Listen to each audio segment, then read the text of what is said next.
Hello everyone. Welcome back to our channel ML for Analytics.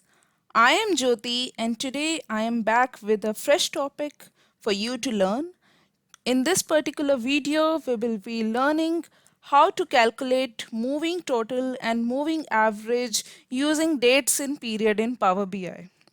So in this video, I have taken the interval to be annual. So in this video, we will be learning how to calculate moving annual total and moving annual average using this particular function, that is dates in period in Power BI. But after watching this video, you will be able to work out interval all by yourself. So if you want to calculate moving quarterly total or anything like that, you will be able to do so. So now let's come to dates in period theory first. So the syntax of dates in period function is you write this function dates in period, then parenthesis, then the first argument of this particular function is a dates column. So this particular column, it basically comes from the calendar table that you have made in your PBX file in your data model. This start date, this is basically the starting date of the interval. So it basically commences your interval.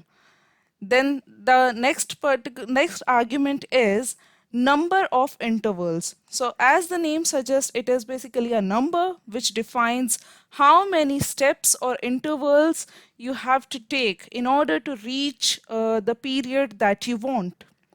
Now this basically defines the interval. Now this interval can be number of years, quarters, months or days, whatever. It depends upon your choice. So what does this function return? This function returns all the dates corresponding to the period provided in the interval argument and also specified by the number of intervals. So this interval can be year, quarter, months, days, whatever you want or you like. So if the interval is year and this number of interval is basically 2, so this dates in period will calculate all the dates which are given between the start date and go to 2 years ahead from now. So if the starting date is 1st January 2009, then you are going to add 2 years in this particular case, and it is then going to calculate 1st January 2011. So this is how this is going to give you the dates, a date table corresponding to the period which you provide in this interval argument over here. Now a question comes, how are we going to calculate the moving total or moving average? So for this particular case, we are going to the implementation part. So first of all, let's discuss the model. It is again a small model. The dimension table is the calendar table and the fact table is the fact sales table. Again, I'm using Contoso DB in this particular case study.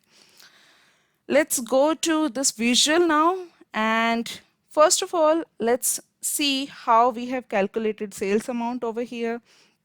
Now sales amount is equal to sum x, which is basically an iterator. It is going to iterate on fact sales table and it is going to calculate the sales amount as in the sum of sales amount by iterating over all the rows of fact sales table. So this is how the sales amount measure is calculated over here. Now let's go to MAT sales, that is moving annual total sales. Now in this particular case, first of all, I have used calculate function. In calculate, the first parameter, first argument is sales amount measure that I have just calculated, that I have just shown you. Then the second argument is, or you can say the modifier, the filter context modifier that I have used over here is dates in period. So the first argument of this function dates in period is a date column from calendar 5 table. Then the second argument is max of calendar 5 date. Now, what is happening over here is, suppose, let's see the time, the filter context, the current filter context is basically January 2007. Now, in case of January 2007, max of calendar 5 date is going to return 31st January 2007, right? So, the starting date of your period will become 31st January 2007. Now, this is the third argument, that is number of intervals, and it is -1 over here. So, this minus indicates that now we are going back in the time. We are not going ahead in the time. If there was a plus sign over here, then we would have moved ahead of the time, ahead as in 1 year ahead from now, from 31st January 2007. But now it's -1, so we are going back. And again, the fourth argument is year. So the interval is year now. So now what we are doing is, the starting date, it is 31st January 2007. Now -1 year from this particular start date. What we have is, we have 31st January 2006, and it is going to basically return all the dates from 31st January 2007 to basically 1st Feb 2006. So this actually calculates 12 months total, a date table having the dates corresponding to these 12 months, which we have just now talked about, February 2006 to January 2007. Now, this is the filter context modifier. So now, when we are going to calculate MAT sales, the filter context of January 2007 gets overridden by the dates table that this particular function dates in period will be returning to us. So the sales amount will be calculated based on the dates given by this particular function, that is dates in period.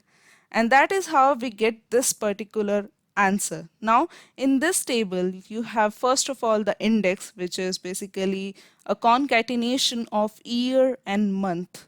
So both of them are numbers, and that is how we have arranged them.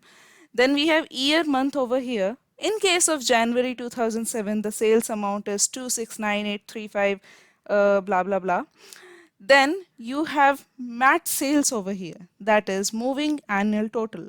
So again, this is just going to be equal to what you have for the sales amount. Why? Because in our data model, the dates are starting from January 2007 only, right? So the difference will come from the second row, that is February 2007. Now February sales amount sum is 298 to 15968, and in case of MAT sales, this is going to give for February 2007 the sum total of January 2007 sales amount and February 2007 sales amount. So if you are going to calculate the rough estimate, then 26 plus 29, it is approximately going to be equal to 55. Now if you like calculate them on calculator, then you are going to get this value only, which is given over here. In case of March, the MAT sales is going to give the running total from January 2007 till March 2007, and this is how it is going to work. So it is going to keep on calculating the answer based on the 12 monthly total. So for January 2008, it is going to start the calculation from February 2007 till January 2008, and this is how it is going to calculate the MAT sales. Having learnt about this MAT sales calculation, now let's move to moving annual average sales, that is MAA sales. If I go over here, then there is little modification which I have done over here. In the first case, what we were doing, we were only summing the sales amount. We were actually getting this sum total of sales amount based on the time or the filter context that we were applying. Now in this particular case, this is basically an average, and average is going to be equal to sum of sales amount divided by the number of months for which you are doing the calculation. And again, this is a running moving average, right? So in this particular case, what I have used is I have used divide function. In divide function, the first argument is that is the numerator is actually the sales amount measure only, and the second argument, which is basically the denominator, it is going to be equal to distinct count of year month, right? So see, if we go to like March 2007, in case of March 2007, the last date, the maximum date is going to become 31st March 2007, right? And it is going to go 1 year back from 31st March 2007, that is so 1st April 2006.